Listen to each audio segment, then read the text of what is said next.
Hey, salut tout le monde, c'est Ludo de la boutique LudiWorld. Je suis très heureux de vous retrouver aujourd'hui parce qu'on est dans la dernière ligne droite avant mon grand week-end Netrunner. Donc c'est arrivé vite finalement. Ça fait plusieurs semaines que les inscriptions étaient ouvertes. Je me disais allez, j'ai le temps. Et en fait, non, pas du tout. C'est déjà cette semaine. Donc pour ceux qui n'avaient pas suivi, donc Netrunner a fêté ses 25 ans l'année dernière, le 26 avril, ou le 25 avril, je ne sais même plus. C'est le 26 avril, ouais.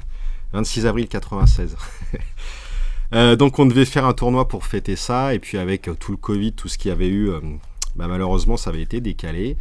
Et donc enfin, on va faire ça ce week-end. Il y a pas mal de joueurs, on est pour l'instant une vingtaine de joueurs. Il y a un Anglais qui vient, il y a 2 Hollandais, il y a pas mal de monde d'un peu partout. Il y a pour l'instant un tiers d'anciens joueurs que je connaissais déjà d'avant, des vieux de la vieille.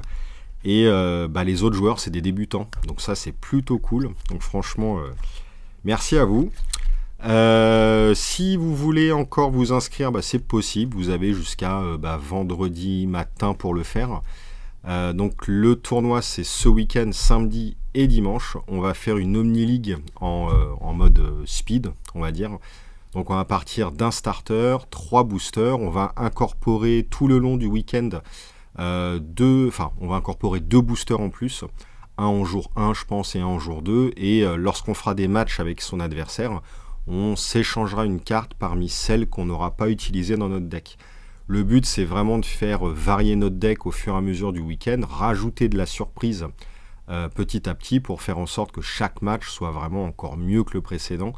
Et comme Netrunner est vraiment un jeu de bluff, de surprise, de guessing, etc., le fait de vraiment pas savoir ce que joue l'adversaire et comment il vient de custom son deck, ça va être un truc mais vraiment de ouf. Et puis, de toute façon, Netrunner, ça a toujours brillé en format scellé, mais là, en Omni League, je trouve que c'est encore le top.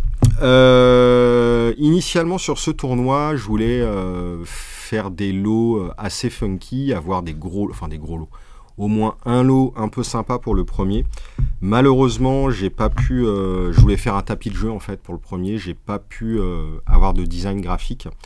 Moi je suis pas très fort là-dedans.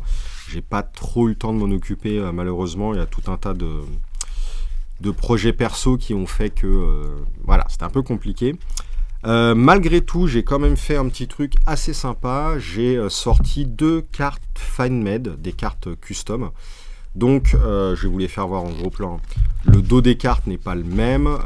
Il y a eu en plus un souci d'impression. Je ne sais pas ce que j'ai fait au niveau du fichier. Les bords auraient dû être au moins gris, si ce n'est argenté.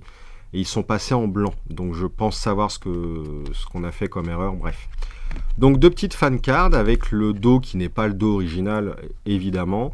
Le graphisme a été remanié aussi un petit peu. C'est pas le graphisme d'origine, mais c'est un clin d'œil. On a essayé de refaire un graphisme similaire à celui original, mais c'est pas du copier-coller. Par contre, les cartes sont entièrement compatibles avec le CCG. En termes d'équilibrage, etc., je vous avoue que je les ai pas testés. Je pense que ça va corriger certains problèmes et que ce sera équilibré dans l'équilibre global du jeu. Mais ça, il n'y a que le temps qui nous le dira quand on les jouera au format construit. Donc ça, il y aura 2 cartes par participant. J'ai fait, donc voici ce que ça donne. Alors, pour être aussi 100% franc avec vous, j'étais un tout petit peu déçu de la qualité d'impression. Alors là, vous allez peut-être pas forcément vous en rendre compte en vidéo, parce que je trouve que ça rend plutôt bien, là, ce que je vois à l'image. Mais là, le texte est un petit peu, un petit peu flou, bizarre. Bon, l'image, elle était déjà un petit peu pixelisée, mais voilà. Bon, je trouve que le rendu est quand même très correct. La qualité de la carte en elle-même, c'est pas du vrai carton jeu de cartes. On sent qu'il manque la petite feuille qui rend l'ensemble beaucoup plus rigide. Là, c'est du papier cartonné. Une fois que vous l'aurez slivé, ça ira. Mais c'est pas pour moi de la vraie carte. En tout cas, je suis très content de vous offrir ça ce week-end. Il y aura les mêmes lots pour tout le monde. Le but, c'est pas de se dire, allez, il y a un champion qui rafle toute la mise. Non, là, c'est vraiment le but de cet événement-là, c'est d'être tous ensemble, de fêter les 26 ans du jeu maintenant. Puis qu'on s'éclate, et voilà. Donc je voulais les mêmes lots à tout le monde, et puis comme les produits scellés de Netrunner aujourd'hui sont beaucoup plus chers qu'avant, si j'avais dû faire des lots autres que ça, le prix du tournoi aurait été encore plus cher, et ça je voulais pas trop, c'est déjà excessivement cher à mes yeux. Voilà, alors pour reparler des cartes, donc vous en avez une runner, clac, et une corpo, clac. D'ailleurs, tiens, c'est passé beaucoup plus bleu que violet. Bon, c'est pas très grave. Alors, en corpo, on a une extension région. Donc, l'extension, vous pouvez l'installer sur n'importe quel fort. Parce que oui, ça s'appelait un fort dans Netrunner et pas un serveur. 0 d'activation, 5 de trash. Et pour 0... on va donner plus 4 de force jusqu'à la fin du run si le runner n'a pas d'AI Icebreaker d'install. Et on peut utiliser cette capacité quand le runner est en rencontre avec une Ice. Alors, les Icebreaker AI dans le Netrunner CCG n'existent pas en tant que tel. Ça, c'est un mot-clé qui était apparu dans Netrunner. Et alors, le mot-clé est bien, AI c'est bien. Bon, j'aurais pu trouver un autre nom, mais... du coup, ce qui veut dire que les anciennes icebreakers du CCG, on va les errater. Je referai les cartes un petit peu quand j'aurai le temps. Mais en gros, dès que vous voyez un icebreaker dans le CCG qui ne neutralise pas mur, verrou, sentinelle, qu'il n'y a aucune distinction de type dice, c'est un icebreaker AI. Il y aura la question qui va se poser sur les icebreakers ultra dédiés qui neutralisent les chiens, les trucs traçants, les trucs comme ça. Où là on est encore dans une sous-couche vraiment très spécialisée.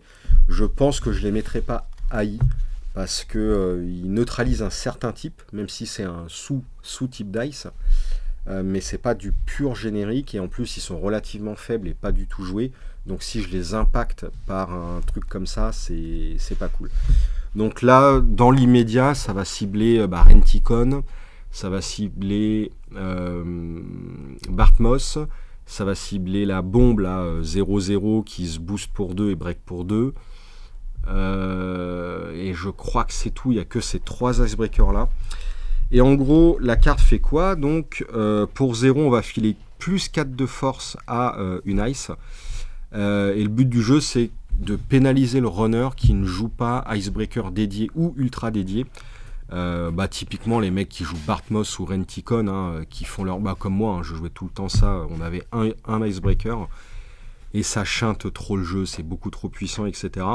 Est-ce que cette carte-là sera suffisant pour changer le méta, pour vraiment amoindrir la puissance des AI, notamment Renticon, qui est vraiment très très très puissant. Plus 4 de force, ça commence quand même à causer. Pour Renticon, ça vous fait plus 4 de dépenses. Pour Bartmoss également.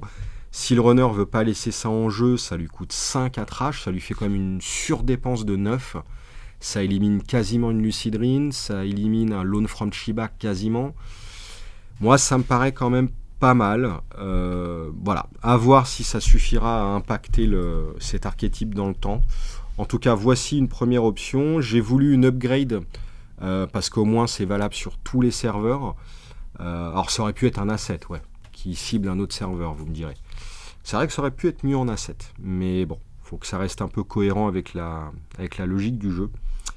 Donc voilà. Et si j'ai cherché à casser l'archétype Icebreaker AI en runner, j'ai cherché aussi à casser un archétype ultra dominant côté corpo, qui est l'archétype Fastad, qui est vraiment l'archétype qui est à vomir dans le jeu, franchement. Donc pour le coup, j'ai repris une carte d'Android Netrunner qui s'appelait Clot, et j'ai repris vraiment le même truc. Je pense que ça va être suffisant, non pas à casser l'archétype, mais au moins à la ralentir pour trouver des fenêtres de scoring côté runner. Donc le truc c'est quoi? C'est un programme virus 1UM qui coûte 1. Pour 3 actions, la corpo peut tracher cette carte là, ok, et si elle ne le fait pas, la carte dit que on ne peut pas finaliser d'agenda qui vient d'être installé durant un tour. Donc ça pète totalement le Fastad. Donc c'est très bien. C'est peut-être un peu violent, etc. Alors visiblement dans Android ça tournait. Les joueurs ne s'en plaignaient pas et le fast-stat dans Android était majoritairement quand même beaucoup plus contenu que le CCG. C'est dire. Le CCG c'est vraiment à vomir. Donc voici les 2 cartes que je vais vous offrir. J'espère que ça va vous plaire. C'était vraiment voilà, le petit bonus, mais comme je vous le disais, c'était surtout vraiment l'événement pour tous se retrouver et faire un week-end entier de Netrunner. Donc ça, voilà, c'est juste ouf quoi. Donc ouais, je disais, c'était le samedi, dimanche, et le vendredi après-midi, je commence des sessions d'initiation s'il faut, ou de rappel de règles, et des conseils, on va dire, sur comment jouer en scellé, comment construire son deck, etc. Il n'y a rien d'ultra folichon ou ultra compliqué, hein, mais pour ceux qui veulent, vous êtes les bienvenus du coup la veille, à partir de ce vendredi, aux alentours de 16h, 17h. Et puis voilà, on restera jusqu'en début de soirée, pour être prêt pour le lendemain. Du coup, walou. Allez, je vous laisse. J'espère que cette petite présentation des cartes, vous a plu. J'aurai très certainement un petit peu de surplus à l'issue du tournoi, parce que voilà, on va pas être 50 joueurs, évidemment. Je pense que ces cartes-là, alors déjà, je les vendrai pas, hein, c'est du fan card, évidemment. Mais je pense que j'en filerai en cadeau de temps en temps, ou sur d'autres tournois. Et du coup, ouais, ça m'a pas mal remotivé à réembrayer la machine de Netrunner CCG. Je vais pas faire des tournois toutes les semaines non plus, il faut que ça reste un peu un événement, voilà, ça se savoure. Mais bon, tous les 6 mois, ça me fait un peu short. Mais je sais pas, peut-être tous les 2-3 mois, un petit tournoi, ça peut être cool. Et dans l'idée, vous sortir comme ça, 2, 3, 4 cartes de temps en temps pour le CCG, ça peut être cool. Allez, voilà, sur ce je vous laisse, merci beaucoup d'avoir regardé les vidéos, et puis, la vidéo, et puis je vous dis à très très bientôt. Salut tout le monde, des bisous.